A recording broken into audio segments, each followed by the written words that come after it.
Hello students, welcome to हमारी academy official and my name is अफरा। कैसे हैं आप सब? एंड देन आपका एग्ज़ाम लगभग पूरी तरीके से बीत चुका है। ये हमारे अकाउंटेंट वाले जितने भी स्टूडेंट हैं, ठीक है। कल आपका एग्ज़ाम था, अच्छे से आपका एग्ज़ाम हुआ। एंड देन आज आपका 25 दिसंबर है, क्रिसमस डे है आज आपका एग्ज़ाम फाइनल हो गया। बहुत सारे स्टूडेंट ये कह रहे थे कि सर इसका सॉल्यूशन करवा दीजिए, इसका डिटेल में सॉल्यूशन हमारे पेपर का करवा दीजिए। अभी भी बहुत सारे डाउट है कि सर हमारे कितने मार्क्स सही हो रहे हैं। वैसे काफ़ी स्टूडेंट जो हमसे जुड़े थे, हमारी टीम से जुड़े थे, हमारे कोर्स से जुड़े थे, अच्छा पेपर गया सभी का, बहुत अच्छा लगा। आप सभी का कॉमर्स में काफ़ी अच्छा पेपर हुआ है, अच्छे मार्क्स आप सभी लोगों ने गेन किया हुआ है। जो हमारे पुराने स्टूडेंट थे, बहुत सारे स्टूडेंट 38 प्लस किए हुए हैं, बहुत सारे 35 प्लस, कोई 30 प्लस किया हुआ है, कोई 25 प्लस भी किया हुआ है, ऐसी भी बात नहीं है। और जो अभी 2 हफ्ता 3 हफ्ता पहले मुझसे जुड़ा था, ठीक है, वो टेस्ट सीरीज़ और ई बुक लगा के 20 प्लस वो लोग भी गेन किए हुए। तो काफ़ी अच्छा पेपर आप लोग का कॉमर्स में गया है, सभी के कमेंट्स वगैरह आ रहे हैं। बाकी सभी स्टूडेंट ने कहा था कि सर इसका सॉल्यूशन करवा दीजिए। मुझे और जल्दी करवाना चाहिए था सॉल्यूशन, थोड़ा टाइम का शॉर्टेज था, मैं बाहर गया हुआ था, अभी जस्ट ही मैं आ रहा हूँ तो टाइम भी लग गया। बाकी आप सबको सॉल्यूशन तो मिल ही गया होगा, मे भी मिल गया होगा, अदर चैनल के अदर टीचर्स ने करवा ही दिया होगा। लेकिन मैं डिटेल में आप सभी को करवाऊँगा। वो लोग अगर ऑप्शन बताए होंगे ABC, तो मैं आपको पूरा डिटेल में बताऊँगा, ठीक है। हर एक वर्ड पे डिस्कस करूँगा, आंसर सहित मैं आपको बताऊँगा, पूरा डिटेल में एक्सप्लेनेशन के साथ बात करूँगा, ठीक है। 1 to 1 मैं पूरा क्लियर करूँगा। अब देखिए, ये जो क्लास है ये तो अभी यूट्यूब पे रहने वाली है, सभी स्टूडेंट यहाँ से देखेंगे। एंड देन अब अगर दोबारा ये हमारे इसकी वैकेंसी आएगी, 100% आएगी, अब हर साल आएगी, क्योंकि ये फर्स्ट टाइम आया था, हर साल आएगी। अब जो स्टूडेंट हमारे जो मतलब जो अभी समय देख रहे होंगे 1 साल बाद 2 साल बाद, ठीक है, कि चलो भाई प्रीवियस ईयर पेपर देखते हैं कैसा आया था, तो आप सभी देख लीजिए। ये 24 दिसंबर, ठीक है, अभी मैं बता दे रहा हूँ, 24 दिसंबर और 2023 का यह पेपर है, इवनिंग शिफ्ट का। पहली बार जब आपका कॉमर्स का एग्ज़ाम हुआ है, अकाउंटेंट का एग्ज़ाम हुआ है, और कॉमर्स का पेपर EMRS का, ये उसका पेपर है, और पूरा सॉल्यूशन मैं कराने वाला हूँ, ठीक है। या कॉमर्स की किसी भी तैयारी के लिए आप हमारे चैनल से जुड़ सकते हैं, हमारे ऐप से जुड़ सकते हैं। ऐप डाउनलोड करने के लिए आपको गूगल प्ले स्टोर पर जाना है, हमारी अकेडमी ऑफिशियल ऐप डाउनलोड करना है। जिस नाम से चैनल है उसी नाम से एप्लीकेशन भी आपको गूगल प्ले स्टोर पर मिलेगा। कॉमर्स की बेहतरीन तैयारी कराई जाती है, किसी भी एग्ज़ाम के लिए आप हमसे जुड़ सकते हैं, ठीक है। ऐप डाउनलोड कर सकते हैं, टेस्ट सीरीज़ वगैरह ई बुक सब आपको मिलेगा, ठीक है। या चलिए ज़्यादा बातें नहीं करेंगे, अब हम लोग पेपर देखते हैं। कल का पेपर कैसा था आपका? तो पेपर बहुत इजी आया था, कॉमर्स का एवरेज में ही लगभग आया था, ठीक है। और जैसा सिलेबस था, सिलेबस आपका क्या था, सब्जेक्टिव नॉलेज में आपका, सब्जेक्टिव नॉलेज में जो आपका पेपर था, 1 मिनट, या सब्जेक्टिव नॉलेज में आपका अकाउंटेंसी था, एनुअल्स अकाउंट्स था आपका, टैक्सेशन था, budgeting, auditing and financial management and GeM, बहुत ही लंबा चौड़ा सिलेबस था, ठीक है। देख लीजिए, ये सभी सब्जेक्ट हैं आपके, आपका कहीं चैप्टर मेंशन नहीं था। मेन जब सिलेबस आपका आया था कहीं नहीं मेंशन था कि इसमें पार्टनरशिप आएगा, इसमें कास्ट अकाउंटिंग आएगा, कोई नहीं मेंशन था कि वर्किंग कैपिटल आएगा कि नहीं आएगा, फाइनेंशियल मैनेजमेंट में वाउचिंग आएगा कि नहीं आएगा, कहीं मेंशन नहीं था। लेकिन ये है कि जितनी भी क्लासेस मैंने कराई हैं वो सभी पुराना जितना भी अभी तक कॉमर्स के एग्ज़ाम हुए हैं उसी बेस पे मैंने क्लासेस कराई हुई हैं, ठीक है। तो इंपॉर्टेंट था, लगभग सभी क्लासेस मैंने कवर कराया है। एंड देन ये आपका कल का पेपर है, ठीक है। क्या क्या आया था, किस किस सब्जेक्ट से, पूरा हम लोग देखेंगे, ओके। फर्स्ट क्वेश्चन है कि every supplier shall be liable to registered under central goods and service tax 2017 के बारे में बात कर रहा है, ठीक है। रूल जो बात कर रहा है, एक्ट जो बात कर रहा है, 2017 की बात कर रहा है, ठीक है। GST का क्वेश्चन है। अच्छा, ये मैं आपको ऊपर ही मैं बता दूं, इसमें कह रहा है ना कि रजिस्ट्रेशन कराने के लिए GST का रजिस्ट्रेशन, देखिए GST का रजिस्ट्रेशन सभी के लिए अनिवार्य हो गया है, 100% सभी के लिए। अगर आप कोई भी बिजनेस स्टार्ट करने जा रहे हैं, कहीं पर भी ऑफलाइन ऑनलाइन फ्लिपकार्ट पे भी स्टार्ट करने जा रहे हैं, तो आपको GST लेना पड़ेगा, ठीक है। चाहे आपकी अर्निंग स्टार्ट हुई है नहीं हुई है, कहीं पर भी आपको बिजनेस करना है तो GST नंबर लेना पड़ेगा, ठीक है, GST रजिस्ट्रेशन करवाना पड़ेगा। एंड देन यहाँ पे आपसे कह रहा है कि पंजीकरण करवाना होगा यदि एक वित्तीय वर्ष में अगर आप इतना से इतना ट्रांजैक्शन करते हैं, ठीक है। एक्ट के अकॉर्डिंग अगर आप कितना ट्रांजैक्शन करते हैं तो आपको GST नंबर पूरा तरीके से लेना पड़ेगा, ठीक है। GST के लिए अप्लाई करना पड़ेगा। तो ये लिमिटेशन पूछी गई है। तो कितना लिमिट है आपका, तो यहाँ पे GST का लिमिट है क्या, 15 लाख, 20 लाख, 25 लाख, 30 लाख। देखिए इसका आंसर जो है वो अभी इस समय प्रेजेंट टाइम में आपका आंसर क्या है, प्रेजेंट टाइम में आपका जो आंसर है 40 लाख है, कितना है प्रेजेंट टाइम में, या आपका कितना है 40 लाख रुपए। The registration limit of GST in India was earlier, पहले कितना था, पहले 20 लाख था। 20 लाख अगर आप ट्रांजेक्शन करते हैं तो आपको GST नंबर के लिए कंपलसरी है लेना पड़ेगा। और अभी क्या है, अभी ये बढ़कर 40 लाख हो गया है, ठीक है। तो ऑप्शन में आपके 40 लाख है नहीं, तो 20 लाख वो भी पूछ रहा है, तो 20 लाख मतलब पुराना वाला ही ये टॉपिक लेकर चल रहा है, ठीक है। तो पुराना अगर लेकर चल रहा है तो हम पुराने वाले पे ही आंसर लगाएंगे, क्योंकि 40 लाख है नहीं, तो ये आपसे आउट मतलब पुराना पूछ रहा है 2017 का, तो यहाँ पे आपका आंसर क्या हो जाएगा, सेकंड हो जाएगा आपका 20 लाख रुपये, ठीक है। 20 लाख रुपए का अगर आप ट्रांजैक्शन वगैरह आपका कर रहा है तो पंजीकरण कराना बहुत ही ज़रूरी होगा, ठीक है। तो यहाँ पे सेकंड ऑप्शन आपका होगा। चलिए यहाँ पे क्वेश्चन है आपका, 60,000 रुपये की लागत का मनीष को विक्रय पर 25% लाभ 5% व्यापार भट्टा पर बेचा गया, विक्रय खाते में दर्शाई गई राशि परिकल्पित कीजिए। देखिए ये सीधा सीधा मैथ का क्वेश्चन है, लेकिन कॉस्ट अकाउंटिंग का है, लेकिन ये पूरा अगर हम देखें तो अगर आपने इंटर मैथ से किया हुआ है तो आप इस टाइप के क्वेश्चन को आप लगा लेंगे, और इंटर के अगर आप SSC की तैयारी करें इस टाइप के क्वेश्चन आप लगा लेंगे पूरी तरीके से, ये मैथ का ही क्वेश्चन मान के चलिए। तो इसमें कह रहा है कि मनीष को 60,000 लागत का जो कॉस्ट का पूरा कॉस्ट ऑफ गुड्स था, ठीक है, 60,000 का था, 25% के प्रॉफिट पे बेचा गया, मनीष को बेचा गया, और मनीष को 5% डिस्काउंट भी दिया गया, ठीक है, मनीष को ट्रेड डिस्काउंट भी दिया गया। तो आपसे पूछ रहा है कि मतलब कितना अमाउंट शो करेगा सेल्स अकाउंट में, कितना अमाउंट। तो यहाँ सॉल्यूशन देखते हैं, सॉल्यूशन बेहतरीन तरीके से ये सॉल्व किया गया है, अच्छे से आप लोग देखिए, यहाँ देखिए मैंने पूरा सॉल्यूशन किया हुआ है, अच्छे से आपको समझ में आएगा। तो गुड्स कॉस्टिंग कितनी है, तो गुड्स कॉस्टिंग आपकी 60,000 रुपये है, ठीक है। प्रॉफिट परसेंट कितना है, 25% का प्रॉफिट है, ठीक है, मनीष को 25% के प्रॉफिट पे सेल किया जा रहा है, ठीक है। एंड देन ट्रेड डिस्काउंट उसको 5% दिया जा रहा है, आपको सेलिंग प्राइस आपको निकालनी है, ठीक है। तो प्रॉफिट सबसे पहले क्या कह रहा है, प्रॉफिट कह रहा है क्वेश्चन में, देखिए मनीष को जो प्रॉफिट मतलब प्रॉफिट पे बेचा जा रहा है, सेल्स प्राइस का 25% लेकर बेचा जा रहा है, ठीक है। जैसे अगर आपकी सेलिंग प्राइस 100 रुपया है तो मैं कहूँगा अरे यार मैं 100 रुपये में बेच रहा हूँ, इसका मैं 10% प्रॉफिट मुझे कमाना है, तो इसका 10% मतलब इसी का ही 10% निकालेंगे तो हमारा 10 रुपये आएगा। ऐसे कह रहा है सेल्स प्राइस का 25%। तो यहाँ हमने सबसे पहले क्या मान लिया, यहाँ पे हमने मान लिया सेलिंग प्राइस, हमने X रुपीज़ मान लिया, ठीक है। अब सेलिंग प्राइस का 25% तो X इंटू 25% हम निकालेंगे, तो 25 को हमने 100 से डिवाइड किया तो X/4 आ गया। आपका प्रॉफिट कितना आया, X/4 आपका आ गया। सेलिंग प्राइस का 25% X/4 आपका आ गया, ठीक है। प्रॉफिट आपका कितना है, X/4। अब अगर फार्मूला अगर हम नोट करें तो cost price is equal to selling price minus profit, ये आपका फार्मूला होता है, cost price is equal to selling price minus profit, ठीक है। तो यहाँ सेलिंग प्राइस में अगर हम प्रॉफिट को लेस कर दें, ठीक है, तो ये पूरा सॉल्व करके एलसीएम लेने पे 3x/4 आपका आ रहा है, और 3x/4 किसके इक्वल है, कॉस्ट प्राइस के, और कॉस्ट प्राइस आपका दिया गया है गुड्स की कॉस्टिंग 60,000 रुपये दिया गया है। अब यहाँ से अगर हम इसको सॉल्व करेंगे, 3 से 60,000 को काटा गया तो कितना आएगा, 20,000 आएगा, और 20,000 का मल्टीप्लाई 4 से किया गया तो 80,000 आपका आ रहा है। मतलब सेलिंग प्राइस मनीष को 80,000 रुपये में बेचा गया, लेकिन मनीष को डिस्काउंट भी तो दिया गया, तो डिस्काउंट तो हम लेस ही करेंगे। तो सेलिंग प्राइस 80,000 है, 5% डिस्काउंट है, तो 80,000 का 5% डिस्काउंट अगर हम काट दें तो 95% पे बेचा गया होगा, तो 95% हम पूरा निकालेंगे तो ये आपका आएगा कितना, ये आपका आएगा 76,000 रुपये आपका आएगा, ठीक है। तो 76,000 रुपये अमाउंट शो करेंगे सेल्स प्राइस में, ठीक है। तो यहाँ पे आपका आंसर क्या, तो ये आपका यहाँ पे जो आंसर रिप्रेजेंट यहाँ पे जो शो कर रहा है, सॉरी 76,000, तो यहाँ पे सेकंड आपका आंसर होगा। समझ में आ रहा है आपको, देखिए मैं बहुत धीरे चल रहा हूँ, अच्छे से क्लियर कर रहा हूँ, आप लोग अच्छे से ध्यान दीजिए, ठीक है। तो 76,000 आपका यहाँ पे आंसर होगा, सेकंड आपका आंसर होगा, ओके। नेक्स्ट क्वेश्चन देखिए, नेक्स्ट क्वेश्चन क्या कह रहा है, कौन सा युग्म गलत है, कौन सा पेयर मेथड मतलब पेयर पूरी तरीके से रॉन्ग है।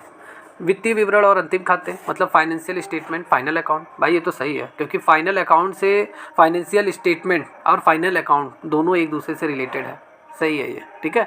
अंतिम खाते से जब आप बैलेंस शीट वगैरह बनाते हैं, अंतिम खाते बनाते हैं, मतलब फाइनल अकाउंट प्रिपेयर करते हैं, तो फाइनेंशियल स्टेटमेंट आपके मतलब अगर आप कोई कंपनी है, किसी कंपनी का जब फाइनल अकाउंट बनता है तो पूरा उसका फाइनेंशियल स्टेटस बता देता है कि टोटल इस समय उसकी कितनी अर्निंग हुई है, कितना वो प्रॉफिट में चल रहा है, कितना लॉस में चल रहा है, ठीक है। Income statement trading and profit and loss account, profit and loss account से हमें इनकम स्टेटमेंट का पता चलता है, ठीक है।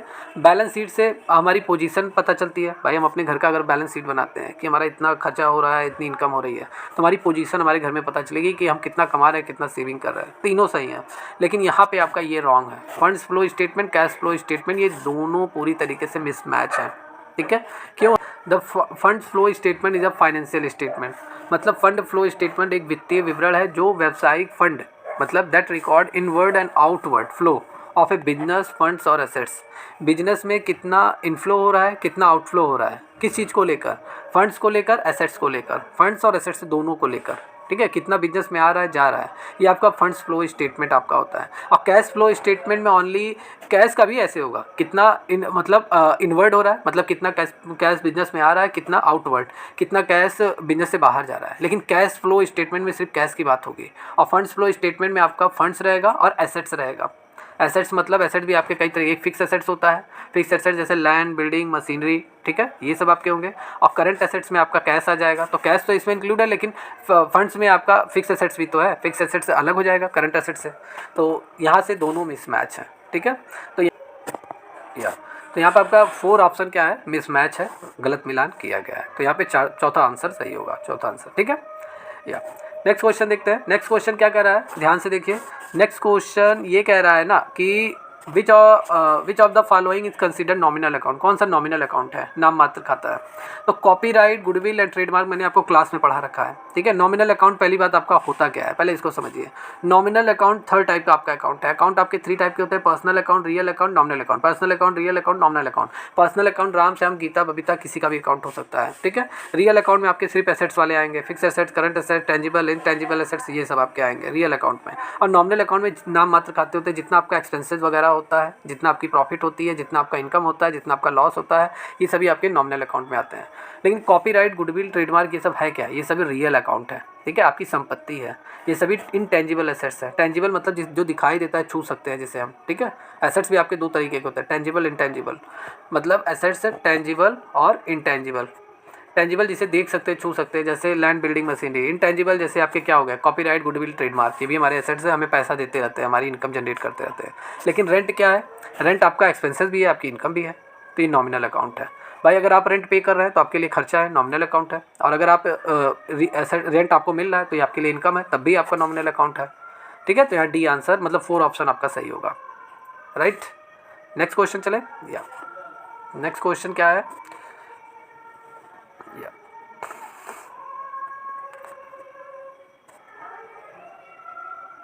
या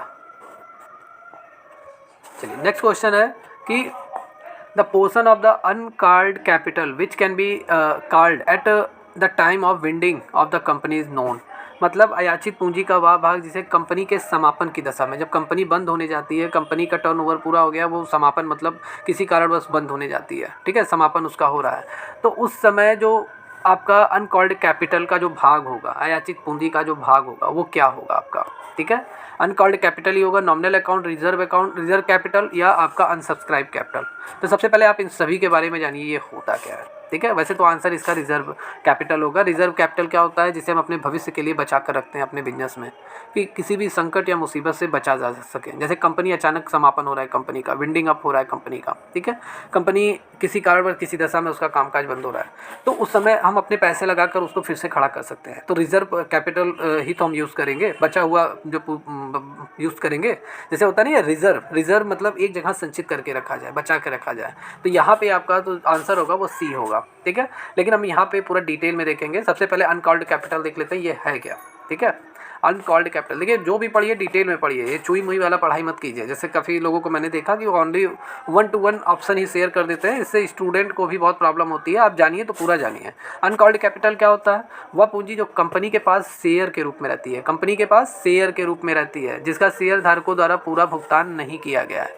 शेयर धारकों जो शेयर होल्डर्स रहते हैं, ठीक है, उनके द्वारा पूरी तरीके से इसका पेमेंट नहीं किया गया है, वही जो कैपिटल होती है वो आपकी अनकॉल्ड कैपिटल होती है। कंपनी के पास शेयर के रूप में रहती है, शेयर धारक ने इसका पूरा पेमेंट भी नहीं किया है। नॉमिनल कैपिटल आपका क्या होता है, नॉमिनल मतलब नाम मात्र पूंजी। नाम मात्र पूंजी आपकी क्या होती है, जिसे अधिकृत पूंजी, पंजीकृत पूंजी, मतलब आपका ऑथराइज कैपिटल, रजिस्टर्ड कैपिटल भी हम कहते हैं, ठीक है। शेयर पूंजी की अधिकतम राशि को ये रिप्रेजेंट करता है। एंड देन जिसे एक कंपनी में शेयर धारकों को जारी करने के लिए अधिकृत करता है, जैसे चार्टर एसोसिएशन में निर्दिष्ट है, पूरी तरीके से लिखा गया है, ठीक है। रिजर्व कैपिटल जैसा मैंने आपको बताया, या कैपिटल का आपका एक ऐसा हिस्सा होता है जिसे अलग से हम बचा कर रखते हैं, जो ज़रूरत पड़ने पर हम इसको निकाल भी सकते हैं, विड्रॉ भी कर सकते हैं, ठीक है। तो ये रिजर्व कैपिटल होता है। अनसब्सक्राइब कैपिटल क्या होता है, ये जारी किए गए शेयर आपके होते हैं, लोगों द्वारा सब्सक्राइब नहीं किए जाते हैं, ठीक है। अनचाही पूंजी का अर्थ मतलब जनता से ना मांगी गई हिस्सेदारी आपकी होती है। तो यहाँ जो आंसर आपका बन रहा है, वो आंसर आपका क्या बन रहा है, आंसर आपका बन रहा है क्या, रिजर्व कैपिटल, ठीक है। यहाँ पे आंसर आपका रिजर्व कैपिटल आपका बन रहा है आंसर, ओके। या ये देखिए पार्टनरशिप के क्वेश्चन आए हैं, पार्टनरशिप के क्वेश्चन ये मैं आपको बाद में करवा दूंगा इसका सॉल्यूशन, ठीक है, इसको मैं आपको बाद में करा दूंगा, अच्छे से इसको करा दूंगा। ओके, चलिए यहाँ पे नेक्स्ट क्वेश्चन है, यहाँ पे कह रहा है कि अकाउंटिंग इक्वेशन क्या होता है। ये सभी लोग, आप सभी लोग 11-12 से ही पढ़ रहे हैं, जैसे बहुत सारे आप लोगों ने न्यूमेरिकल भी लगाए होंगे जो लोग कॉमर्स पढ़कर आए, और जो लोग कॉमर्स पढ़कर मतलब 11-12 नहीं किए हुए हैं, सीधे बीकॉम उन लोगों ने किया हुआ है, तब भी वो लोग बीकॉम में पढ़े होंगे इसको, ठीक है। अकाउंटिंग इक्वेशन बहुत ईजी क्वेश्चन था, 1 लाइन का, ठीक है। तो अकाउंटिंग इक्वेशन आपका क्या होता है, लेखांकन समीकरण, ठीक है। तो आपका अकाउंटिंग इक्वेशन क्या होता है, कैपिटल इज इक्वल टू, ठीक है, एसेट्स माइनस लायबिलिटी आपकी होती है। जितना आपके पास एसेट्स है, जितनी आपकी पूंजी है, उसमें से आपके जितनी लोगों को आप बाकी हैं, जितनी आपकी जिम्मेदारी है, आप उधार जितने हैं, ठीक है, उसको लेस कर दीजिए। आपके पास 10,000 रुपये है, 5,000 रुपये आप किसी के बाकी हैं, तो 5,000 लेस करेंगे, 5,000 आपका बचा, तो जो 5,000 बचेगा वो आपका कैपिटल होता है, ठीक है। तो ये आपका होता है फार्मूला, और इसी फार्मूले से आपको बनाना है। तो अगर मैंने फार्मूला क्या बोला, मैंने फार्मूला बोला capital is equal to assets minus liability, ठीक है। तो आपका क्या क्या बन रहा है, देखिए ये जो मैंने फार्मूला लिखा हुआ है ये आपका यहीं पे मिल गया, तो ये तो रहेगा ही, ठीक है। संपत्ति, अगर एसेट्स हम यहाँ पे लिखें तो ये आपका बनेगा कैपिटल प्लस लायबिलिटी, देखिए ये फॉलो कर रहा है, ठीक है। अगर मैं लायबिलिटी निकालूँ तो लायबिलिटी इज इक्वल टू होगा मतलब कैपिटल माइनस आपका क्या हो जाएगा, कैपिटल माइनस एसेट्स आपका होगा, यही तो होगा। लेकिन ये माइनस है, तो बाद में माइनस का जब हम ट्रांसफर वगैरह करेंगे तो liability is equal to assets minus capital आपका हो जाएगा, ठीक है। तो ये भी फॉलो कर रहा है, ये नहीं फॉलो कर रहा है, तो यहाँ पे आपका second is a right answer of this question. Okay, या चलिए नेक्स्ट क्वेश्चन देखते हैं।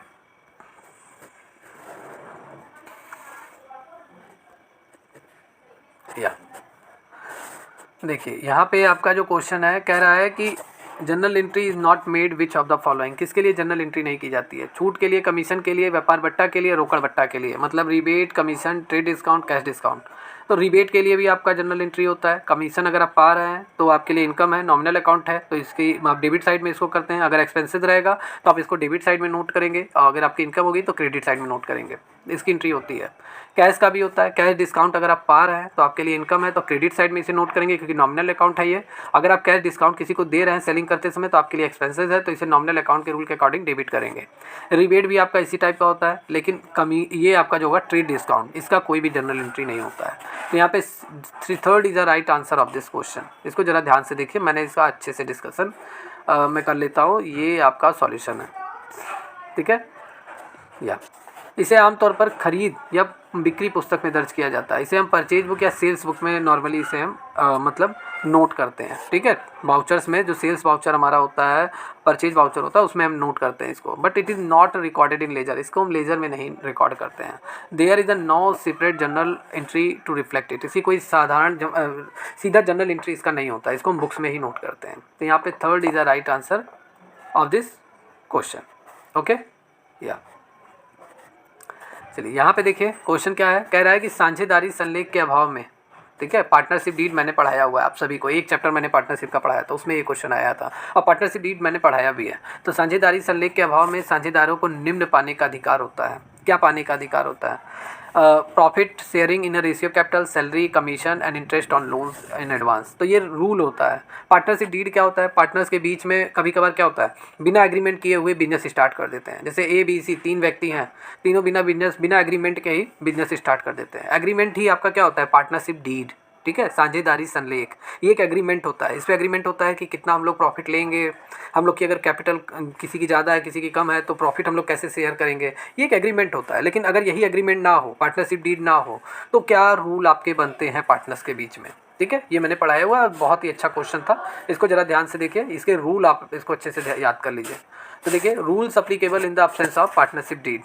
सबसे पहले आपका क्या होगा, profit sharing ratio will be equal, चाहे कोई भी व्यक्ति अगर 10,000 लेकर आ रहा है, सेकंड पर्सन है 20,000, थर्ड पर्सन 30,000 लेकर आ रहा है, लेकिन जो प्रॉफिट होगा वो इक्वली बटेगा तीनों पार्टनर्स में, ये रूल है पार्टनर डीड साझेदारी संलेख के अभाव में। इंटरेस्ट जो होगा कैपिटल पे विल नॉट बी गिवन, कोई भी इंटरेस्ट नहीं दिया जाएगा उनकी कैपिटल पे। इंटरेस्ट ऑन विड्रॉ मतलब अगर वो पैसा निकाल रहे हैं किसी कारणवश अपने पर्सनल यूज के लिए तो विल नॉट बी चार्ज, ठीक है, इंटरेस्ट भी चार्ज नहीं होगा। रिम्यूनरेशन मतलब सैलरी, कमीशन पार्टनर्स को नहीं दिया जाएगा, ठीक है, नहीं दिया जाएगा। बाकी interest on partners loan will be given at the rate 6% per annum, मतलब जो पूरी तरीके से आपका क्या है, आपका यहाँ पर है साझेदारों को 6% की दर से ब्याज दिया जाएगा, ठीक है, ये आपका रहना चाहिए, ठीक है। साझेदारों को तो पारिश्रमिक वेतन कमीशन नहीं दिया जाएगा, लेकिन यह है कि साझेदारों को 6% की दर से ब्याज दिया जाएगा, 6% की दर से ब्याज दिया जाएगा। तो यहाँ पे राइट आंसर क्या होगा? तो यहाँ पे राइट आंसर हो जाएगा आपका D is the right answer of this question. क्या? D is the right answer of this question. चलिए नेक्स्ट क्वेश्चन है, जेम पर अनुबंध कौन करता है? Who generate contracts on GeM? तो ये मैंने आप सभी को पढ़ाया हुआ है। जेम है क्या? जेम का full form government of E market place, government e market place. इसमें बायर कौन होता है? जितने भी सरकारी डिपार्टमेंट होते हैं, गवर्नमेंट डिपार्टमेंट कोई भी होता है, ठीक है, A to Z, उनको अगर कहीं से खरीदारी करनी है तो जेम पर आएंगे और जेम पे ही वो लोग कॉन्ट्रैक्ट वगैरह सब वही लोग निकालते हैं, ठीक है। तो इसमें जो जेम पे कॉन्ट्रैक्ट कौन निकालता है? बायर ही निकालता है, क्रेता ही निकालता है, ठीक है, क्रेता ही निकालता है जेम पर। जब एक क्रेता, ठीक है, यहाँ पे देखिए, जब एक क्रेता जो होता है मतलब जो बायर आपका होता है, यहाँ पे अच्छे से आप इसको रीड कीजिए। Once the buyer confirm the availability of budget, block budget, once capital of PFMS and buyer, ठीक है, he will be able to generate section and contract on portal. तो जब भी क्रेता क्या करता है, पूरी तरीके से वो संतुष्ट हो जाता है कि इतनी चीज़ की ज़रूरत है, इतने माल की ज़रूरत है, और तब वो पूरी तरीके से जेम पोर्टल पर क्या करता है, कॉन्ट्रैक्ट वगैरह निकालता है, ठीक है। तो बायर ही आपका होता है, राइट। तो यहाँ पे आपका क्या आंसर होगा? आपका ए is the right answer of this question. Okay, या चलिए नेक्स्ट क्वेश्चन हम लोग सॉल्व करते हैं। समझ में आ रहा है आप सभी को? देखिए जितना मैं बता रहा हूँ बहुत ही धीरे चल रहा हूँ, मैं बहुत स्लो चल रहा हूँ, कोई जल्दीबाजी नहीं है, अच्छे से इसको समझिए आप, ठीक है। ऐसे ही आपके पेपर आपके नेक्स्ट टाइम आपके आएंगे 100%। और किसी को अगर तैयारी करनी है तो हमसे ज़रूर जुड़िए, क्योंकि बेहतरीन तैयारी डिटेल में पूरी तैयारी कराई जाती है, ठीक है। ग्राहकों से नेक्स्ट क्वेश्चन है, ग्राहकों से अग्रिम धनराशि विक्रय नहीं माना जाएगा, या किस संकल्पना पर आधारित है? Advance amount receive from the customer and not considered as a sale, इसे हम सेल नहीं मानेंगे। एडवांस में हमने ले लिया है अपने कस्टमर, लेकिन सेल नहीं मानेंगे। It is based on which concept? ये मैंने पढ़ाया हुआ आप सबको, एक्रूवल मैंने आपको पढ़ाया हुआ है, ठीक है। अक्रूड इनकम आपको मैंने पढ़ाया हुआ था। ये क्या होता है? उपार्जित आय आपकी होती है। इसमें क्या होता है कि हम किसी को अपना माल बेच दिए रहते हैं, लेकिन अभी जब तक वो पेमेंट ना कर दे तब तक हम उसे अर्निंग हुआ नहीं मानेंगे कि मैंने पैसा कमा लिया, ठीक है। तो ये आपकी उपार्जित आय होती है, अक्रूड इनकम होती है, और यहाँ पे यही आपका माना जाएगा। जब तक धनराशि आपको मिल ना जाए तब तक आप ये मत मानिए कि हमने सामान बेच दिया। तो C is the right answer of this question. थोड़ा सा ये टिपिकल था, काफ़ी स्टूडेंट इसमें बच गए थे, सब पूछ भी रहते हैं, और मैंने क्लास में कराया हुआ है, बहुत सारे स्टूडेंट ने किया भी है। तो अर्जित आय वह राजस्व होता है जो आपने अर्जित तो कर लिया है लेकिन अभी आप तक मिला नहीं है। तो ये आपका C is the right answer of this question. Okay, concept को समझिए, बहुत अच्छा क्वेश्चन है ये, ठीक है। थोड़ा हम लोग फास्ट अप कर लेते हैं, क्योंकि थोड़ा सा यहाँ पे फास्ट चलेंगे, ठीक है। यहाँ पे आपका क्या आंसर होगा? C is the right answer of this question. चलिए यहाँ पे फिर एक क्वेश्चन आ गया आपका, ये नए टाइप का क्वेश्चन है डेप्रिसिएशन का। इसमें कह रहा है एक मशीन का हरासित मूल्य 12,000 पहले दे रखा है, मूल लागत जो इसकी दे रखी है ओरिजिनल कॉस्ट वो 20 लाख रुपए, और 24 लाख में ये मशीन को बेच दिया गया। तो द रिज़ल्ट कितना होगा 2022-23 का? थोड़ा सा ये नया क्वेश्चन है अपने आप में। अब देखिए, जो डेप्रिसिएशन आपका चार्ज किया जाता है वो ओनली जिस कॉस्ट पे आपने खरीदा है उसी पे ही आप डेप्रिसिएशन चार्ज करते हैं। डेप्रिसिएशन चार्ज करने के बहुत सारे मेथड है, स्ट्रीट लाइन मेथड है, डिमिनिशिंग मेथड है आपका, ठीक है, बहुत सारे आपके मेथड वगैरह होते हैं, ठीक है, डिमिनिशिंग वैल्यू मेथड, ठीक है। तो ये आपके होते हैं। तो ये देखिए, सबसे पहले आपका अगर मूल लागत मतलब कितने में आपने मशीन खरीदा है, आपने खरीदा है 20 लाख में, 1 मिनट, हाँ, आपने ओरिजिनल कॉस्ट इसकी कितनी है, ओसी ओरिजिनल कॉस्ट इसकी है 20 लाख, ठीक है। अब इस पर डेप्रिसिएशन अगर मैं मान लेता हूँ 12 लाख मैं यहाँ पे डेप्रिसिएशन चार्ज कर दे रहा हूँ, तो अभी तो इसका स्क्रैप वैल्यू जो इसकी है मतलब बचा कुचा मूल्य वो 8 लाख रुपए है। अब 8 लाख रुपए इसका है और इसे कितने में बेचा गया? 24 लाख में बेचा गया, 24 लाख में। तो 24 लाख में अगर बेचा है, एक अलग अनुमान पे हम करें कि 24 लाख में इसे हमने बेच दिया, 20 लाख में हमने खरीदा है, तो एडवांस में ही बिना डेप्रिसिएशन चार्ज किए ही हमें 4 लाख का फ़ायदा हो रहा है कि नहीं हो रहा है भाई? 24 लाख में आप बेच दिए, 20 लाख में आपने खरीदा है, अभी डेप्रिसिएशन मान लेते चार्ज आपने नहीं किया, तो आपका ऐसे ही 4 लाख का आपका प्रॉफिट हो रहा है। तो यहाँ पे आपका क्या हो रहा है? कैपिटल प्रॉफिट हो रहा है ना। मशीन क्या है आपका? मशीन आपका फिक्स एसेट्स है, और फिक्स एसेट्स से जितनी भी आपकी इनकम होती है वो कैपिटल गेंस में आपका काउंट होता है। तो 4 लाख का तो आपको प्रॉफिट हो रहा है, सीधे सीधे आपको प्रॉफिट हो रहा है। रेवेन्यू प्रॉफिट आपका कितना होगा? 8 लाख आपका होगा, 8 लाख आपका होगा। कैसे होगा? 20 लाख में अगर आपने ख़रीदा है, इस पर डेप्रिसिएशन अगर हम 12 लाख लेस कर दें तो आपका 8 लाख बच रहा है कि नहीं? अभी भी मशीन की वैल्यू 8 लाख है, 8 लाख है डेप्रिसिएशन चार्ज करने के बाद। डेप्रिसिएशन चार्ज हो गया मतलब पूरी तरीके से इसका मतलब पूरी तरीके से इसकी वैल्यू ख़त्म हो गई। अब ये मशीन नहीं चल सकता, मतलब डेप्रिशिएट हो गया, लेकिन अभी भी इसकी वैल्यू 8 लाख बची हुई है। तो 8 लाख बची हुई है, तो ये आपका रिवेन्यू प्रॉफिट होगा, ठीक है। क्योंकि मशीन ने वर्क किया हुआ है और डेप्रिसिएशन आप इस पे काटते गए हैं। तो अभी भी मशीन की जो वैल्यू है वो 8 लाख है, अभी भी ये वर्क करेगा, ठीक है, इनकम जनरेट करेगा। देखिए रिवेन्यू प्रॉफिट आपका क्या होगा, जब बिजनेस आप कर रहे हैं और आपको जितनी इनकम हो रही है बिजनेस से, ठीक है, वो आपका रिवेन्यू इनकम आपका होता है, ठीक है। तो यहाँ पे आपका जो आंसर होगा वो आपका क्या होगा, आंसर आपके यहाँ पे फोर्थ ऑप्शन लगेगा। बाकी आंसर की आने दीजिए, आंसर की आने के बाद क्या इसका आंसर होता है, मे भी आंसर इसका 4 ही होगा, ठीक है, capital profit and revenue profit, ठीक है, 4 ही इसका आंसर होगा। बाकी आंसर की आएगा उसमें सब क्लियर हो जाएगा। मेरे अनुमान से, मेरे एंड से ये हो रहा है कि इसका 4th आंसर होगा, और जैसा मैंने आपको डिस्कस किया हुआ है राइट ऐसे ही ये क्वेश्चन लगेगा। ओके, देखिए चलिए ठीक है। अगर आपको ये सॉल्यूशन समझ में आ रहा हो, एफर्ट मेरा अच्छा लग रहा हो, तो जल्दी से जल्दी चैनल को लाइक कर लीजिए, सब्सक्राइब कर लीजिए, ठीक है। या which of the next question है, for which of the following formula is correct for calculation of cost of goods sold, ठीक है। बेचे गए माल की लागत, कितना आपने गुड्स आपने बेचा हुआ है, कितना आपने सोल्ड किया हुआ है गुड्स, इसको निकालने का फार्मूला क्या होता है। तो फार्मूला आपका होता है जितना, यही इसका राइट फार्मूला होगा, मतलब जितना आपका ओपनिंग स्टॉक है, आपके पास पहले से जितना माल बचा हुआ है ये हो गया। सेकंड आपने परचेज किया तो मतलब माल आपने क्रय किया, गुड्स आपने खरीदा, तो आपके पास ये भी हो गया। एंड डायरेक्ट एक्सपेंसेस आपके हो गए, माल आपने खरीदा, फिर उसको वहाँ से फैक्ट्री तक लाने में जितना खर्चा लगा होगा उसको हम ऐड करेंगे, एंड क्लोजिंग स्टॉक को हम माइनस कर देंगे, ठीक है। तो ये आपका फार्मूला, मतलब टोटल आपका जितना आपने परचेज किया गुड्स को, ये आपका हो गया। और क्लोजिंग स्टॉक मतलब क्या होता है, आपका बचा कुचा स्टॉक होता है जो आपके पास पूरे वर्ष के अंत में आपके पास बच जाता है, उसको हम लेस कर देंगे तो मालूम चल जाता है कि कितना हमने गुड्स को सोल्ड कर दिया, कितना हमने बेच दिया, कितने रुपए का माल हमने बेचा है। तो यहाँ पे ए is the right answer of this question. Okay, या चलिए next question.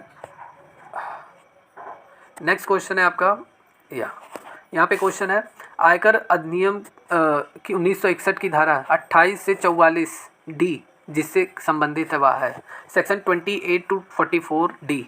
Income tax act 1961 is related with, किससे संबंधित है, ठीक है, सेक्शन 28 to 44 डी, ठीक है। तो यहाँ पे आपके 4 ऑप्शन है, 4 ऑप्शन है, income from capital gains, income from house property, income from salary, income profit and gains from business and profession. तो इसको चलिए मैं डिटेल में आपको क्लियर करता हूँ सारे सेक्शन वगैरह, वैसे मैंने क्लास में पढ़ा रखा है, एक बार मैं यहाँ पे कर देता हूँ, ठीक है। तो यहाँ पे आपका इनकम फ्रॉम सैलरी किस सेक्शन में मेंशन है, सेक्शन 15 to 17 में। Income from house property section 20 to 27 में पूरी तरीके से हाउस से आप प्रॉपर्टी से कितना पैसा कमा रहे हैं ये पूरी तरीके से मेंशन है। Income from capital gains 45 to 55, okay. और income from profit and gain from business से ये सेक्शन 28 to 44 तक पूरी तरीके से मेंशन है। तो यहाँ पे आपका राइट आंसर क्या होगा, राइट आंसर आपका 104 का आपका क्या हो जाएगा, D is the right answer of this question, D is the right answer of this question, right. समझ में आ रहा है आपको, या चलिए यहाँ पे नेक्स्ट क्वेश्चन है, डेप्रिसिएशन आपके एसेट्स पे चार्ज किया जाता है, किस पे, देखिए बहुत सिंपल क्वेश्चन है, बहुत इजी है। बुक वैल्यू पे आपका डेप्रिसिएशन चार्ज किया जाता है, जितने में आपने खरीदा हुआ है उसकी बुक वैल्यू कितनी है उस पर आपका पूरी तरीके से डेप्रिसिएशन चार्ज किया जाता है। तो A is the right answer of this question. Okay, या विनिमय bill, how many parties are involve in a bill of exchange. Bill of exchange में कितने पक्ष होते हैं, तो बिल ऑफ एक्सचेंज में आपके 3 तरह के पक्ष होते हैं, 3 पार्टीज होते हैं। एक जो होता है बिल को रिसीव करने वाला, एक बिल को देने वाला, और एक क्या होता है मीडिएटर होता है, मतलब जो बिल को बनाता है, ठीक है। 3 पार्टियाँ आपकी होती हैं बिल ऑफ एक्सचेंज में, 3 पार्टियाँ आपकी होती हैं, 3 पक्षकार होते हैं। कौन कौन से, एक आपका लेखक होता है, मतलब जिसने बिल बनाया हुआ है, एक आपका देनदार होता है, मतलब जो देने वाला होता है, और एक पाने वाला आपका होता है, ठीक है, पाने वाला होता है। ऑथर, डेप्टर्स एंड रिसिपेंट्स, ये 3 तरह के होते हैं। तो बहुत ही सिंपल सा क्वेश्चन था, ये आपका आया हुआ है, ठीक है, ये आपका आया हुआ है। तो 3 तरह के होते हैं, तो यहाँ पे आपका आंसर हो जाएगा 3rd is the right answer of this question. Okay, या चलिए नेक्स्ट क्वेश्चन देखते हैं यहाँ पे, 1 मिनट। या यहाँ पे देखिए क्या कह रहा है, यहाँ पे कह रहा है डायरेक्ट टैक्स इसमें से कौन सा है। तो डायरेक्ट टैक्स सबसे सिंपल सा एग्जांपल एवरी स्टूडेंट को मालूम होगा, इनकम टैक्स आपका डायरेक्ट टैक्स होता है, आप ही की इनकम पे लिया जाता है, बहुत सिंपल है। और बाकी ये सभी क्या है, इनडायरेक्ट एक्सपेंसेस है आपके। जीएसटी आपका इनडायरेक्ट एक्सपेंसेस सबसे ज़्यादा इंडिया में कमाई कर रहा है। इनकम टैक्स के बाद जो सेकंड है, सेकंड क्या, इनका जीएसटी भी आपका फर्स्ट नंबर पे ही आ जाएगा, ठीक है। सबसे ज़्यादा गुड्स एंड सर्विस टैक्स से गवर्नमेंट ऑफ इंडिया कमाती है, इनकम टैक्स एंड आपका जीएसटी से, ठीक है। ये सभी आपके क्या है, इनडायरेक्ट टैक्सेस है, लेकिन इनकम टैक्स आपका डायरेक्ट टैक्स आपका होता है, ठीक है, प्रत्यक्ष कर आपका होता है। और टैक्स आपके 2 तरीके के होते हैं, डायरेक्ट इनडायरेक्ट आपके होते हैं। ओके, या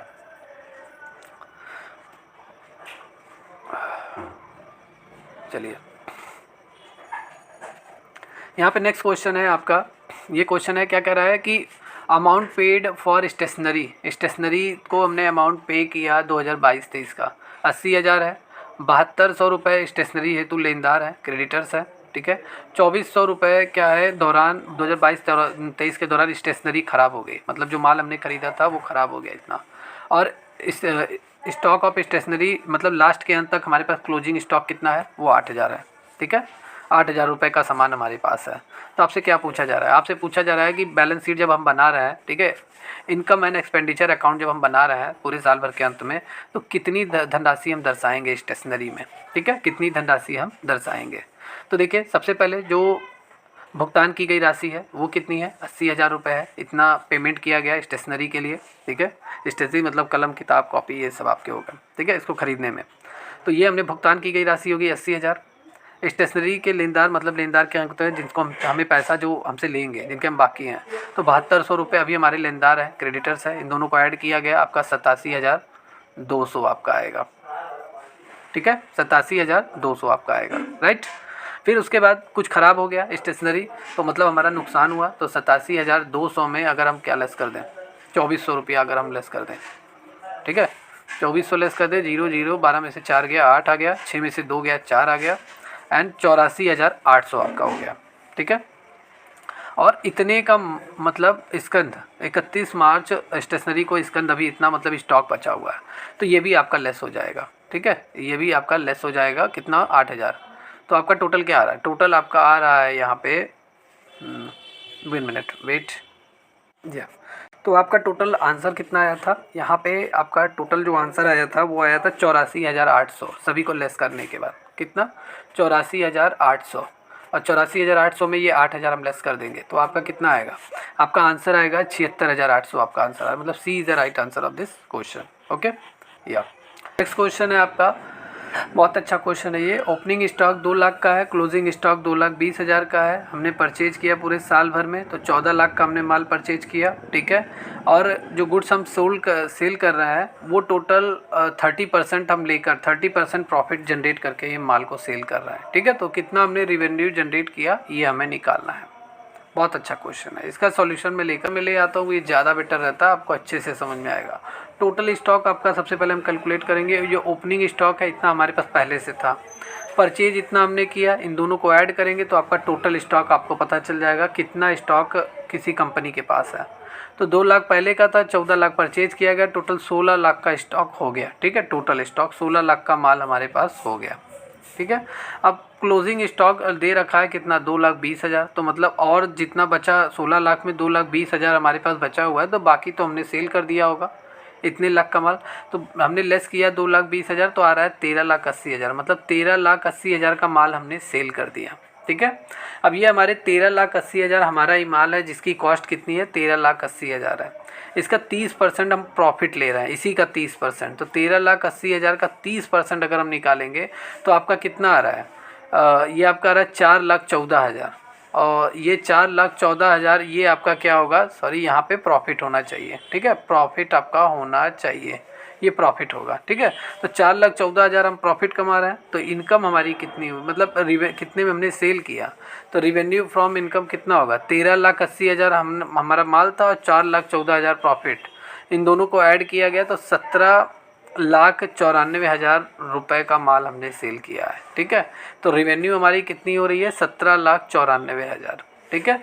यहाँ ये वाला फार्मूला लग रहा है, ये वाला मतलब SP is equal to CP plus profit, ये फार्मूला लग रहा है, ठीक है, ये फार्मूला लग रहा है आपका। तो 17,94,000 आपका आंसर आएगा, ओके, 17,94,000, तो ये आपका आंसर होगा, रेवेन्यू इतना जनरेट हो रहा है, ओके, समझ में आया आपको, ठीक है। या चलिए थोड़ा सा फास्ट हम चलेंगे। यहाँ पे देखिए, यहाँ पे क्वेश्चन है कि किस खाते को जमा शेष किया जाएगा, किस बैलेंस को हम क्या करेंगे, क्रेडिट करेंगे। तो रिटर्न इनवर्ड मतलब जो माल आपके पास मतलब आ रहा है, ठीक है, आ रहा है, तो आएगा तो मतलब आपका मतलब माल क्या है, गुड्स क्या है, असेट्स है तो ये रियल अकाउंट है। जो रियल अकाउंट आपके मतलब रियल अकाउंट के रूल के अकॉर्डिंग जितना भी गुड्स आपके पास आएगा उसको आप डेबिट करेंगे और जितना आपके हाथ से जाएगा उसे क्रेडिट करेंगे। तो ये तो डेबिट वाला आइटम है। कैरिज इनवर्ड भी आपका भाड़ा आवक ये भी आपका डेबिट होगा। कैरिज आउटवर्ड भी आपका डेबिट होगा। लेकिन रिटर्न आउटवर्ड मतलब आपने क्या किया, रिटर्न आउटवर्ड मतलब इसको आप बाहर भेज रहे हैं माल को, ठीक है। परचेज रिटर्न आपका है और परचेज रिटर्न में क्या होता है, परचेज रिटर्न में आपके हाथ से एसेट से जा रहा है तो जब एसेट से जाएगा तो उसे हम क्रेडिट करेंगे। तो यहाँ पे क्रेडिट सेट क्रेडिट बैलेंस क्या होगा आपका, रिटर्न आउटवर्ड का होगा। तो 4 is the right answer of this question. इसका एक्सप्लेनेशन आप देखिए 110 का आपका 4th नंबर आपका होगा। देखिए return outward the goods of और बिजनेस रिटर्न टू सप्लायर, जो भी गुड्स है अपना हमारे बिजनेस का उसको हम क्या करते हैं, सप्लायर को वापस करते हैं। तो ये आपका एक बेसिकली तरीके से परचेज रिटर्न के नाम से भी जाना जाता है। इसको हम हमेशा क्रेडिट करते हैं। ओके चलिए नेक्स्ट क्वेश्चन है जीएसटी आपका कब लागू हुआ जीएसटी एक्ट। तो आपका सभी को मालूम है 1 जुलाई 2017 को पूरे इंडिया में जीएसटी लागू हो गया, ठीक है। जम्मू कश्मीर को छोड़कर लागू हुआ था, जम्मू कश्मीर में बाद में लागू हुआ था। लेकिन नॉर्मली कब ये पूरी तरीके से पूरे इंडिया में लग गया, तो ये 1 जुलाई 2017 से जीएसटी आपका एक्ट पूरी तरीके से क्या हुआ, इंडिया में आ गया था, ठीक है, लागू हो गया था। बहुत ही सिंपल क्वेश्चन था, बहुत बार मैंने क्लास में बताया हुआ है। और जब वैसे भी क्या आप लोग एसएससी बैंकिंग रेलवे के स्टूडेंट हैं, कंपटीटर स्टूडेंट हैं, तो ये तो नॉर्मली आपको मालूम होगा। चलिए यहाँ पे देखिए ये क्वेश्चन है आपका जेम से, फिर क्वेश्चन आ गया जेम से आपके 4 to 5 क्वेश्चन आपके आए हैं जेम से। ओके यहाँ पे सीधा सीधा क्वेश्चन क्या कर रहा है कि देखिए जेम पे क्या होता है, सक्षम अधिकारी द्वारा एक प्रमाण पत्र अभिलेख के आधार पर निविदा आमंत्रित बिना जेम के माध्यम से राशि का माल क्रय कर सकते हैं। ये मैंने क्लास में पढ़ाया हुआ है, जितने भी स्टूडेंट हमारे हैं वो पढ़े हुए हैं हमसे, ठीक है, ये मैंने बताया हुआ है। खरीदारी कौन करता है, बायर करता है, और सेलर आप नॉर्मली कोई भी इंडिया का पर्सन हो सकता है जो जेम पे अपने आप को रजिस्टर्ड करके अपना माल बेच सकता है। खरीदार गवर्नमेंट डिपार्टमेंट होते हैं, सरकारी विभाग होते हैं। तो वो 25,000 रुपये तक का माल वैसे ही खरीद सकते हैं बिना कोई टेंडर निकाले, ठीक है, बिना कोई टेंडर निकाले, बिना कोई कॉन्ट्रैक्ट साइन किए हुए वो इतना माल खरीद सकते हैं, इतना उनको छूट मिली रहती है, ठीक है। तो 25,000 यहाँ पे आपका राइट आंसर होगा। ये मैंने पढ़ाया हुआ क्वेश्चन है, ठीक है, मैंने पढ़ाया है क्लास में। तो D is 4 is the right answer of this question. चलिए यहाँ पे आपका जो क्वेश्चन है the liability of sole proprietor इस, एकल स्वामित्व का दायित्व कितना होता है, लायबिलिटी कितना उसकी बकाया है, कितना नहीं बाकी है किसी का, तो ये अनडिसाइडेड होता है, अनिर्णित होता है। तो यहाँ पे आपका D is the right answer of this, 4 is the right answer of this question, ठीक है, 4 is the right answer of this question. ये अनडिसाइडेड होता है पूरी तरीके से, कोई डिसाइडेड नहीं रहता है, कुछ भी हो सकता है किसी भी बिजनेसमैन का लायबिलिटी, ठीक है। तो ये आपका आंसर होगा। चलिए यहाँ पे नेक्स्ट क्वेश्चन देखते हैं। नेक्स्ट क्वेश्चन क्या कह रहा है, वार्षिक वित्तीय विवरण अनुदान मांगों के प्रपत्र को संसद में कौन प्रस्तुत करता है। एनुअल फाइनेंशियल स्टेटमेंट को, डिमांड को, ग्रांट को पूरी तरीके से कौन रिप्रेजेंट करता है, तो ये आपके फाइनेंस मिनिस्टर इंडिया के करते हैं। तो वित्त मंत्री is the right answer of this question. बाकी क्या आयोग इसका आंसर मानता है ये हमारे वाले, ये तो आंसर की आने के बाद पता चलेगा। आंसर की आपका 1 हफ्ते बाद, लगभग 1 से 2 हफ्ते बाद आंसर की आ जाना चाहिए, लगभग 2 हफ्ते बाद लगभग आ जाएगा आपका पूरी तरीके से आंसर, ठीक है। या कहीं मेंशन नहीं था, लेकिन यह है कि टाइम लगेगा, 10 से 10 दिन तो लगभग लगेगा आपका आंसर की आने में। अभी तो 24 तारीख वाला जो घपला हो गया है इलाहाबाद में, आप सभी को मालूम होगा, प्रयागराज में इसका पेपर आउट होने में, मतलब आउट नहीं हुआ है, देर से पेपर दिया गया है, तो वहाँ पे माना जा रहा है रद्द हो गया एग्ज़ाम वहाँ का, ठीक है। तो फिर से वहाँ एग्ज़ाम होगा, तो आंसर की तो लेट लगेगा ये। चलिए, लाभ की आशा न करके सभी संभावित हानियों का अगर हम प्रावधान कर लें, यह किस परिपाटी पर आधारित है। मतलब हमें एक्सपेक्टेशन ना रहे कि हमें प्रॉफिट होगा आने वाले फ्यूचर में, हम सबसे पहले ही फ्यूचर को हम नहीं उतना वो करेंगे कि फ्यूचर में हमें प्रॉफिट हो या ना हो, लेकिन हम इतना मान कर चलेंगे हमें फ्यूचर में लॉस हो सकता है हमारे बिजनेस से, तो उसके लिए हम सबसे पहले प्रावधान करेंगे, उसके लिए सबसे पहले व्यवस्था करेंगे, प्रोविज़न करेंगे। तो ये किस कन्वेंशन पर आधारित है, किस परिपाटी पर आपका यह आधारित है।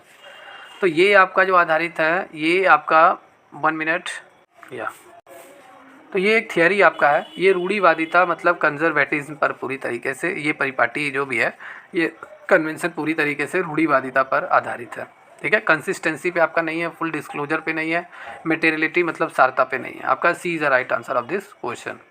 चलिए यहाँ पे क्वेश्चन देखिए क्या कह रहा है, ओपनिंग स्टॉक कितना है, हमने माल इतना परचेज किया, डायरेक्ट एक्सपेंसेस हमारे इतने हो गए, क्लोजिंग स्टॉक हमारा इतना हो गया, और इनडायरेक्ट एक्सपेंसेस हमारे इतने हो गए। आपसे कह रहा है कितने रुपए का माल आपने सेल किया, ये पूछा जा रहा है, ठीक है। चलिए इसको मैं सॉल्व करता हूँ, आप लोग ध्यान से इसे देखिए कैसे ये है, इसका सॉल्यूशन मैं यहाँ करता हूँ। तो इसको अभी मैंने फार्मूला आप सभी को बताया है, opening stock plus purchase plus direct expenses, ये इतना हम ऐड करेंगे, ठीक है। माइनस क्या करेंगे, क्लोजिंग स्टॉक लेस करेंगे, इनडायरेक्ट एक्सपेंसेस भी हम ऐड करेंगे, ठीक है। तो ये भी हम ऐड करेंगे, जितने एक्सपेंसेस हुए हैं, जितने खर्चे हुए हैं, उन सबको हम ऐड करेंगे। और क्लोजिंग स्टॉक जितना माल हमारे पास बचा हुआ है उतना हम लेस कर देंगे, हमें मालूम चल जाएगा कितना माल हमने सेल किया हुआ है, कितने रुपए का माल, ठीक है। तो क्या क्या इसको हम ऐड करते हैं, ठीक है। तो सबसे पहले हम यहाँ पे कॉस्ट ऑफ गुड्स सोल्ड हम निकालेंगे, COG, cost of goods sold. तो हमने जितना परचेज ओपनिंग स्टॉक जितना है इसको लिखेंगे 17,000, ठीक है। 61,000, ये 61,400 आपका है, ठीक है। इन दोनों को अगर हमने ऐड किया तो आपका कितना बनेगा, 78,400। कितना आएगा, 78,400 आ रहा है आपका, ठीक है। डायरेक्ट एक्सपेंसेस खर्चा हुआ है हमारे माल में ऐड होगा भाई, खर्चा हमारा हुआ है तो हम जोड़ेंगे कि हमारा इतना खर्चा हो गया, तभी तो हम बताएंगे कि इतने रुपए का माल हमने खरीदा है, ये सब ऐड होता है। तो ये दोनों ऐड होने के बाद आपका 88,000 आ रहा है, कितना, 88,000 आपका आ रहा है, ठीक है। फिर आपका 88,000 आपका आ रहा है टोटल। 88,000 में अगर हम 18,000 लेस कर दें, ठीक है, 10,400, ये भी तो हमारा खर्चा हुआ है तो इसको भी हम ऐड करेंगे, तो 10,400 ये आपका हो गया। तो इसको हम ऐड करें तो 0 0 4, ठीक है, 8 और ये आपका 9, मतलब 98,400 हो गया। और 18,000 सीधा सीधा हमने लेस कर दिया क्योंकि हमारे पास अब इतने रुपए का माल था हमारे पास 98,400 का, और लास्ट टाइम में पूरे साल भर के अंदर 18,000 का ही माल बचा है। तो हमने कितना माल सेल किया वो 18,000 लेस कर देंगे, तो हमारा आ जाएगा कितना, 80,400 हमारा आ जा रहा है, ठीक है। तो यहाँ पे 80,400 आपका टोटल आपका राइट आंसर होगा, इतने रुपए का माल हमने सेल किया। तो यहाँ पे 4 is the right answer of this question, okay. तो यहाँ पे 4 आपका आंसर होगा, ओके। या चलिए नेक्स्ट क्वेश्चन देखिए, न्यूमेरिकल जितने भी आए हैं मैं सब सॉल्व करा रहा हूँ और इम्पॉर्टेंट है, ठीक है। चलिए यहाँ पे देखिए, यहाँ पे क्वेश्चन है, यदि किसी ज्ञात दायित्व की राशि को सटीकता से निर्धारित नहीं की जा सकती, it is amount any known liability can't determined accurately, then provision should be created, प्रावधान हमें बना लेनी चाहिए, ठीक है। अगर किसी राशि को अगर हम पूरी तरीके से कैलकुलेट नहीं कर सकते, ठीक है, पूरी तरीके से हम कैलकुलेट नहीं कर सकते कि हमारा इतना पैसा बाकी है और ये इनको हमने माल बेचा 10,000 का, वो हमें मिलेगा कि नहीं मिलेगा, कितना रुपए वो देगा कि नहीं देगा, तो उसके लिए हमें प्रोविज़न बना लेना चाहिए। तो यहाँ पे ए is the right answer of this question, okay. यहाँ पे देखिए ये बहुत अच्छा मैथ का क्वेश्चन है। विक्रय पर 50% का लाभ है, तो लागत पर इसका क्या प्रतिशत होगा। लागत पर अगर हमने यहाँ पे सेलिंग प्राइस हमने यहाँ पे ले लिया कितना, ये हमने X रुपया ले लिया, ठीक है, और हमारा जो प्रॉफिट हो रहा है वो सेलिंग का ही X% हो रहा है, कितना, X%। तो मतलब X% हमारा पहले से था और 50% प्रॉफिट हो रहा है, 50% मतलब 1/2 हमारा प्रॉफिट हो रहा है, ठीक है, ये प्रॉफिट हो रहा है। तो हमारा कॉस्ट क्या आएगा, कॉस्ट का फार्मूला सेलिंग प्राइस माइनस क्या हो जाएगा आपका प्रॉफिट, ये फार्मूला होता है। तो ये तो X हमने माना हुआ है, और प्रॉफिट हमारा कितना आया, प्रॉफिट हमारा आया है X बाई कितना आया है, 2 आया है भाई, इन दोनों का मल्टीप्लाई X/2, ठीक है। तो ये हमारा आ गया। अब कॉस्ट इज इक्वल टू आपका हो जाएगा X माइनस X/2, मतलब एक में से आधा गया तो आधा ही तो बचेगा, तो ये आपका हो गया। अब प्रॉफिट परसेंट हमें निकालना है, लागत पर प्रतिशत, तो ये आपका कितना हो जाएगा, लागत पर इसका क्या प्रतिशत होगा। तो प्रॉफिट आपका कितना है, प्रॉफिट आपका टोटल X/2 है, ठीक है, इंटू 100, और कॉस्ट भी हमारा देखिए X/2 ही आया है, X/2, ये दोनों कैंसिल हो गया, 100% हमारा आ रहा है। तो यहाँ पे 100% is the right answer of this question. लगाइएगा, बाकी मैंने कॉन्सेप्ट क्लियर कर दिया, पेन टाइप वगैरह से मैं लगाता तो और अच्छा बनता, लेकिन चलिए अभी समय का बाउंडेशन है, मैं जल्दी जल्दी कवर करा दे रहा हूँ। यहाँ पे आपका राइट आंसर क्या होगा, 4 is the right answer of this question. ये सभी आपके क्या है, सेंट्रल गवर्नमेंट आपका पूरी तरीके से इन तभी टैक्स को लगाती है और वसूलती भी है, ठीक है। चलिए नेक्स्ट क्वेश्चन है, नेक्स्ट क्वेश्चन है आपका, या नेक्स्ट क्वेश्चन है कि एक व्यवसायी है, बिजनेसमैन है, जो अपनी निजी उपयोग हेतु वो 1 लाख रुपया उसने निकाला है, 12% की दर से उससे ब्याज लिया जा रहा है, ठीक है। तो ब्याज हमें निकालना है, कितना इंटरेस्ट उसका बन रहा है, मैथ का ही क्वेश्चन है। अब यहाँ पे देखिए आपका कितने महीने के लिए, मतलब 31 जनवरी, मतलब पूरा जनवरी बीत गया, आपका बचा कितना है, फरवरी बचा है पूरा, मतलब 1 फरवरी से लेके 28 फरवरी, एक महीना ये, और 1 मार्च से लेके 31 मार्च, 31 मार्च को आपका पूरा मतलब फाइनल ईयर का लास्ट डे होता है। तो मतलब 2 महीने आपके यहाँ पे कैलकुलेट होंगे इंटरेस्ट के, 2 महीने, राइट। तो 2 महीने कैलकुलेट होंगे, तो 1,000 रुपये का पी, वही हम लोग जैसा मैथ का हम लोग सॉल्व करते हैं वैसे होगा, ठीक है। तो 1 लाख का सबसे पहले 12%, ठीक है, और 2 महीने का हमें निकालना है तो 2/12 ये करेंगे, हमारा इंटरेस्ट कैलकुलेट हो जाएगा। 12 से 12 कैलकुलेट लेस हो गया, 0 से 0 कैंसिल हुआ, ये 2 से मल्टीप्लाई होकर आपका 2000 आ गया। तो 2000 is the right answer of this question 2000। Okay. या लेखा परीक्षक के आपके वर्क क्या होते हैं, प्राइमरी फंक्शन क्या होता है, मैंने क्लास में पढ़ाया हुआ है, तो ये सभी आपके यहाँ पर होंगे। इसको अच्छे से आप लोग पढ़िए। वो वेरीफाई करता है, एक्यूरेसी करता है पूरे अकाउंट्स को, ठीक है। वो पूरी तरीके से सुनिश्चित करता है, सिक्योर करता है कि कितना रिवेन्यू हुआ है, कितना रिसिप्ट कलेक्ट हुआ है, ठीक है, अकाउंट्स का ये पूरा। वो ये भी इंश्योर करता है कितने एक्सपेंडिचर हुए हैं अभी तक कंपनी में, ठीक है, कौन सा वाउचर ऑथराइज है, कौन सा करेक्टली क्लासीफाइड है, ये सभी उसके वर्क होते हैं। बहुत अच्छा क्वेश्चन है, मैंने क्लास में पढ़ाया हुआ है, काफ़ी इंपॉर्टेंट है। या यहाँ पे देखिए ये क्वेश्चन है, ये भी मैंने क्लास में एक क्वेश्चन मैंने इसका कराया हुआ था, ठीक है, कमीशन से रिलेटेड। ये आपका पूछ रहा है 42,000 रुपये कमीशन चार्ज कर रहा है, मतलब एक कोई प्रबंधक है, कमीशन से पूर्व उसको लाभ 5% का हो रहा है, ठीक है, कमीशन प्राप्त करने का उसे 5% कमीशन मिल रहा है, और कह रहा है कमीशन से पूर्व शुद्ध लाभ जो था उस कंपनी का, उस बिजनेस का, फर्म का, वो 42,000 रुपये है। तो प्रबंधक की कमीशन आपको निकालनी है, कमीशन निकालनी है, वो भी कमीशन से मतलब पूर्व, ठीक है। आपके 2 तरीके के फॉर्मूले होते हैं, ठीक है। तो यहाँ पे आपका फार्मूला कौन सा लगेगा, फार्मूला आपका लगेगा total net profit into profit percent या कमीशन का परसेंट, ठीक है। प्रॉफिट पर परसेंट है, यहाँ पे लिखते हैं, ठीक है, profit percent upon 100 plus profit, ये आपका फार्मूला लगेगा, ठीक है। अब इसी फार्मूले पे लगेगा तो ये 42,000 आपका हो गया, 5 हो गया, और 100 प्लस 5 हो गया, ये दोनों ऐड होके 105 आएगा, और 5 से इसको काटेंगे 21 आएगा, 21 से इसको काटेंगे 2 आ जाएगा, डबल ट्रिपल 0 लग जाएगा, तो यहाँ 2000 is the right answer of this question. मतलब कमीशन से पूर्व शुद्ध लाभ उसका 42,000 था, और प्रबंधक का जो कमीशन बनेगा वो 2000 रुपये बनेगा। ओके, मैंने पढ़ाया हुआ है ये। चलिए नेक्स्ट क्वेश्चन है आपका,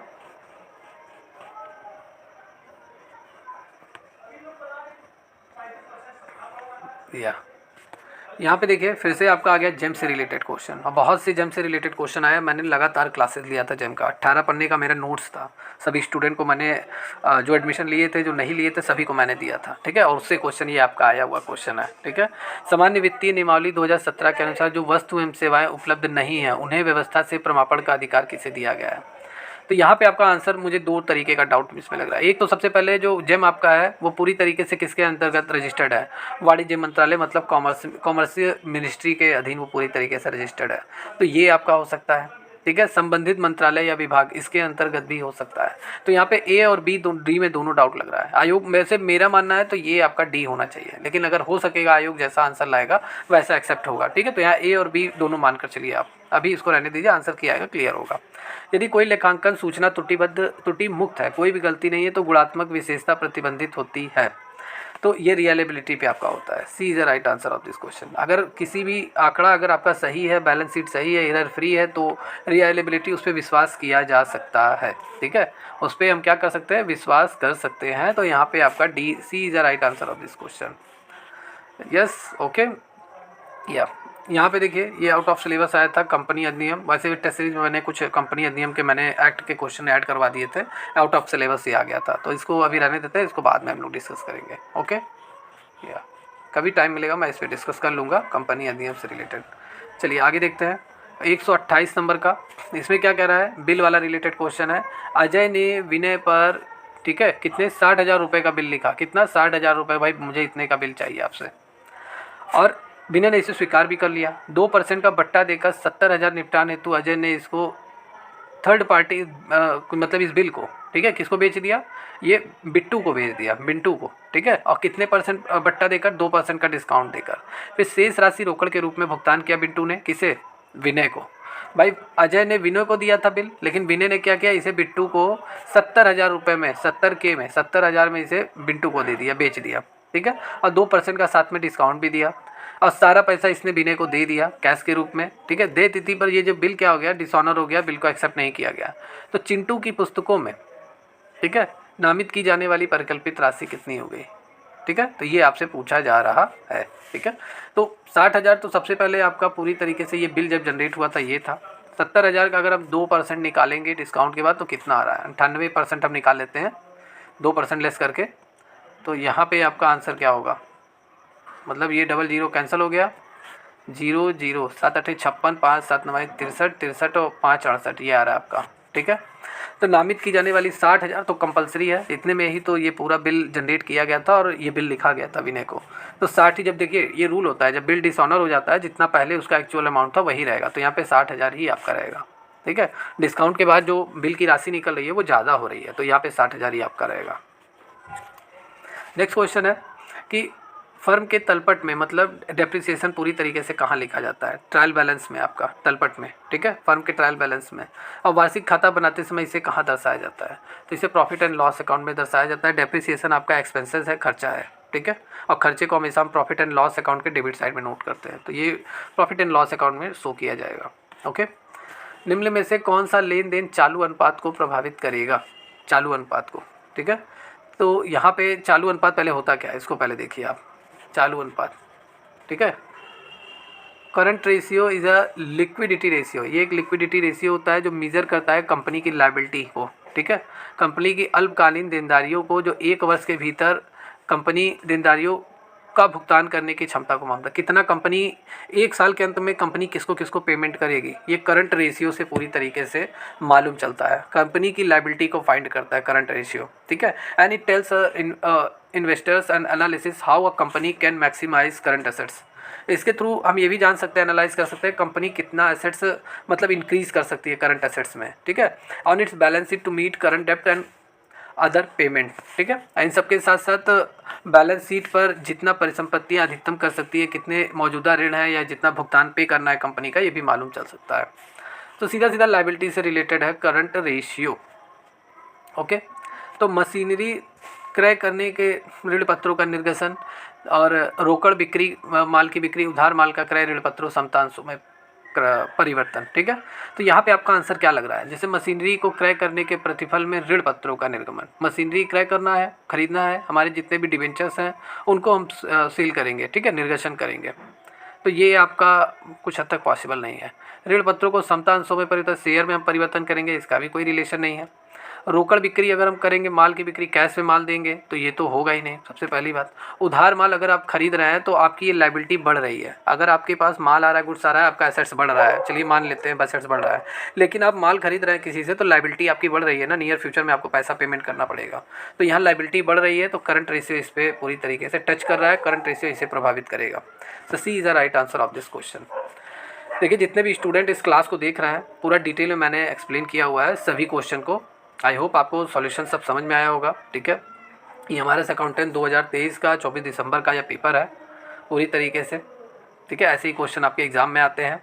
जैसा मैंने क्लास में सभी स्टूडेंट को कवर कराया था, बहुत सारे स्टूडेंट के अच्छे अच्छे मार्क्स आए हैं और जितना मैंने पढ़ाया था काफ़ी क्वेश्चन आए थे। मैंने आप सभी को क्लास भी कराया था, क्लास के साथ साथ आप सभी को mock test 40 mock test provide किया था, उससे भी क्वेश्चन आए हैं आपके। मैथ में आए, हिंदी में आए, इंग्लिश में आए, करंट अफेयर्स में आए, कंप्यूटर में आए हैं, एंड देन आपका कॉमर्स में बहुत सारे क्वेश्चन आए। इन सब के साथ साथ ई बुक 5100 क्वेश्चन प्रोवाइड कराया था, उससे भी आप सभी के डाउट क्लियर हुए थे, उससे भी क्वेश्चन आए हैं। तो काफ़ी मैंने एफर्ट किया था और उस एफर्ट का अच्छा फ़ायदा हुआ, आप सभी के बहुत अच्छे अच्छे मार्क्स आए हैं, अच्छे से आपका कॉमर्स एग्ज़ाम निकल गया है। ठीक है, तो ये सॉल्यूशन ये कंप्लीट हुआ। थोड़ा मैंने देर से ये सॉल्यूशन मैंने कराया, कल आपका पेपर था, आज मैं सॉल्यूशन करा रहा हूँ, थोड़ा लेट हो गया, टाइम का बाउंडेशन था, बाकी मैंने सॉल्यूशन करा दिया। इसको आप लोग अच्छे से देख लीजिए, कहीं डाउट होता है तो कभी भी किसी भी समय दिए गए नंबर पे आप कॉल करके डाउट को क्लियर कीजिए, या इसी नंबर पे व्हाट्सएप है, वहाँ से आप क्लियर कर सकते हैं। या अगर आप किसी भी इंडिया के किसी भी एग्ज़ाम की तैयारी कर रहे हैं जिसमें कॉमर्स आपका मेन सब्जेक्ट है, उसकी तैयारी करने के लिए आप हमारी एकेडमी ऑफिशियल ऐप को ज्वाइन कर सकते हैं। ठीक है, हमसे जुड़िए, पूरी तैयारी आपकी होगी, कंप्लीट तैयारी, थियरी, न्यूमेरिकल, MCQ सभी की तैयारी बेसिक लेवल से कराई जाती है। ठीक है, कोई प्रॉब्लम आपको नहीं होगा। तो आज की क्लास में इतना ही, मिलते हैं कल की क्लास में, तब तक के लिए take care and good bye.